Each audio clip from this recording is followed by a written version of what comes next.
Now, recently I just got my hands on the Juzear Fiesta, which is a collab between Juzear and Vivir Digital, another Latin American reviewer. Fiesta is a OnePlus 3 driver config.em, and based on one particular thing that I mentioned about Vivir Digital, he is Latin American, and when we talked about that, the reason why he picked the name Fiesta, I believe, is because he really wants this set to sound like a party. And honestly, with the tuning, it really sounds like a fun party. Priced at 120 US dollars, but currently right now it is on discount for only 109. It is honestly one of those sets that I feel like it's extremely worth it if you're around the corner to get some. Because just by, let's talk about the accessories that they gave you, it's honestly very worth it. Because usually when we talk about, terminations, you gotta pick what you want before checkout. I don't know what is just their thinking. They probably don't want their 0.1% more of a margin, but they decide to just give you two cables and call it a day. And just one more thing I want to highlight, the 3.5 also comes with a mic, so they have you covered should, let's say, you want to game and use mic. Ignoring the squiggling, this thing comes off as a mild V-shaped IEM with quite a heavy emphasis on the bass. And the tonality and the timbre is leaning towards a warm but a kind of energetic tone. One more specific thing I just want to mention is that this thing is slightly power hungry. So with that said, it translates to if you feed it with a better and powerful source, it will probably punch better in the low ends. And speaking of the low end, I like the fact that this thing has very nice controlled bass. Now the sub bass is quite rumbly and it goes quite deep. It gives you a plentiful amount.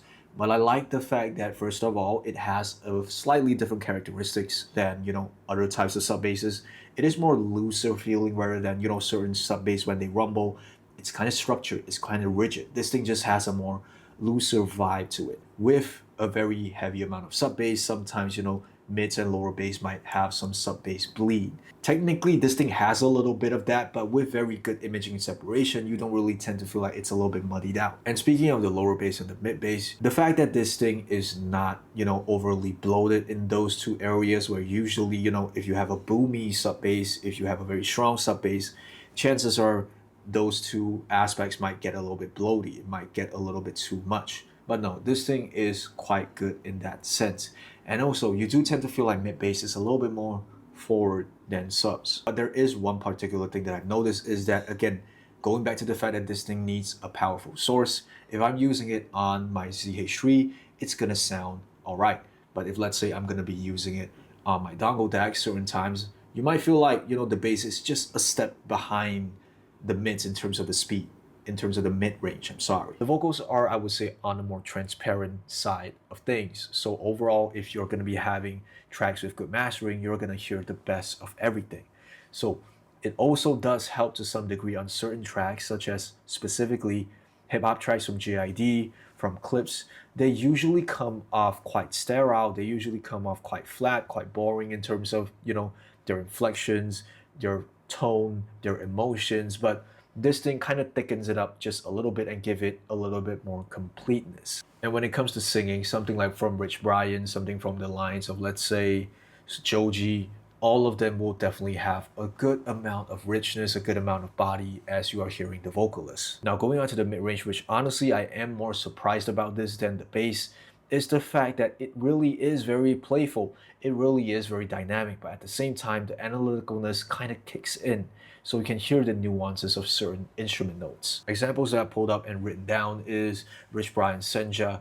In this specific track, when Brian is rapping, his vocal layerings are at the foreground, while the guitar just plays and floats in the center and, just kind of weaves around with everything. It's just giving the whole track a little bit more dimensionality and more complexity. Joji's soul dancing in the dark, all those synths just feel very dreamy, and with a very slight increase in the body, the weight, it kind of has a more ominous tone, which just gives you, that feeling that you're literally just inside the MV itself. Eurocamp OST, Fuyubiori, this is like one of my top 5 tracks if I want to listen to vocals, like the gentle guitars with the luscious vocals as being, sung by the OST person, just gives you a very warm vibe and honestly gives you a sense of weird longing that you didn't know you need. But there is one particular thing I just want to mention is that certain hip hop tracks, vocals are good, like I mentioned, but if it is stuff that is sampled, if it's instrumentals that are sampled, sometimes it might come slightly flat in a way. with one of the most obvious examples that I could pull right now is Joey Badass's Aura.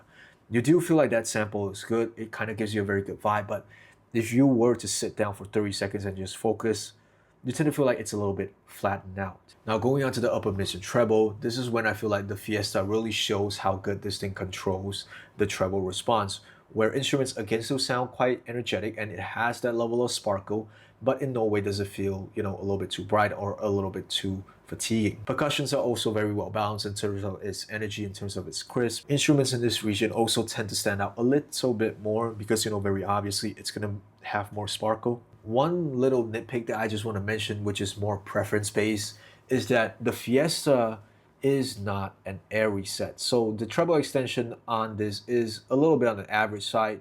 So for people who want stuff that sounds a little bit more ambience, that fills up the room, this might not be it. But that is just a very, very small nitpick that I have. Now going on to technical highlights, the Fiesta honestly has very good dynamics, and I've noticed that through burn-in, this thing will definitely improve in terms of how does it sound.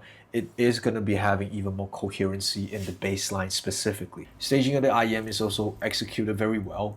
For a little bit over $100 US, you're getting quite a wide staging in the LR region, in the width, as well as a very tall ceiling height. Imaging and separation is also done quite well, where instruments can be arranged very specifically, and also with the fact that separation of the bass with the mids and highs are also done very distinctly. And in terms of detail retrieval, although this is not like I would say extremely detailed, it really does service its purpose in terms of giving good macros on the instruments in the mid range, and also micro details in the upper mids. So with that being said, what are my final thoughts on the Juzear Fiesta? Now I'm just going to be honest, I'm a guy that prefers a neutral balance tuning, but this is one of those sets that has been a while, that honestly reminds me that if you execute bass well, you're going to be getting a very good time. I don't really like that much bass, but this is one of those sets where even at a little bit over $100 US, executes the bass extremely, extremely well. Added on with the fact that this thing has a rich mid-range as well, I do think that this thing is a strong contender for people who are in the market for something that is mild V-shaped, but gives you a little bit more than usual. And with that, thank you for watching. We are so close to 2,000 subscribers, so for people who watch this, thank you. Please like, subscribe, comment, especially comment, guys. Let's talk down below.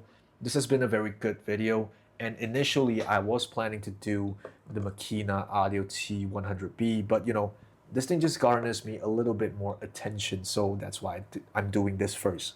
But next video is probably going to be on that. So that's it. Thank you for watching. Stay safe, you guys. Catch you on in the next video, and have a great day.